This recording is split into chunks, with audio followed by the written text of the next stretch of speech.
Hello friends, இன்னைக்கு நம்ம turmeric milk பண்ண போகிறோம். ஸோ இது கோல்ட் காஃப் சோர் த்ரோட்டுக்கெலாம் ரொம்ப நல்லது. ஸோ இதுக்கு நான் வந்து ஒரு 1.5 கப் பால் எடுத்துட்டுருக்கேன். இது ஆல்ரெடி காய்ச்சின பால். ஸோ அதனால் லைட்டாக சூடு பண்ண ஆரம்பிச்சிருக்கேன். இது ஒரு 1/2 ஸ்பூன் மஞ்சள் பொடி, ஒரு 1/2 ஸ்பூன் பெப்பர் பவுடர், அப்புறம் பனங்கல்கண்டு எடுத்துட்டுருக்கேன். பனங்கல்கண்டு இல்லைனாக்க சர்க்கரை கூட யூஸ் பண்ணிக்கலாம். பட் பனங்கல்கண்டு ரொம்ப நல்லது.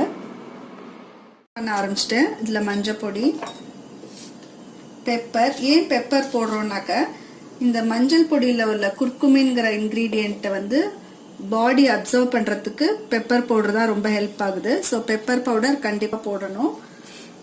ஸோ இதில் வந்து அவங்கவுங்க ஸ்வீட்னஸ்க்கு தகுந்த அளவு பனங்கல்கண்டு. ஸோ இந்த இன்க்ரீடியன்ட்ஸ் எல்லாம் போட்டுட்டு நல்லா கொதிக்கட்டும்.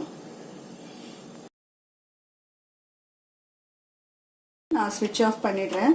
நீங்கள் பனங்கல்கண்டு வேண்டாம், தேன் சேர்க்கலாம் அப்படின்னாக்க கொஞ்சம் இந்த பனங்கல்கண்டை ஸ்கிப் பண்ணிட்டு பால் கொஞ்சம் வார்மாக இருக்கும் பொழுது தேனை ஆட் பண்ணிக்கோங்க. சூடாக இருக்கும்போது தேனை ஆட் பண்ண வேண்டாம். ஸோ இப்போ இதை நம்ம ஒரு கிளாஸில் ட்ரான்ஸ்ஃபர் பண்ணிட்டு சூடாக சிப் பண்ணி குடித்தோன்னா தொண்டைக்கு நல்லா இதமாக இருக்கும். ஸோ நீங்களும் இந்த டர்மரிக் மில்கை இந்த வின்டர் சீசனில் ரெகுலராக ட்ரை பண்ணி பாருங்கள். ஈவன் நைட்டு கூட நல்லா தூக்கம் வரும். ஸோ இதை ட்ரை பண்ணி பார்த்துட்டு எப்படி இருக்குன்னு ஃபீட்பேக் கொடுங்க. Please share and subscribe our channel. Thank you.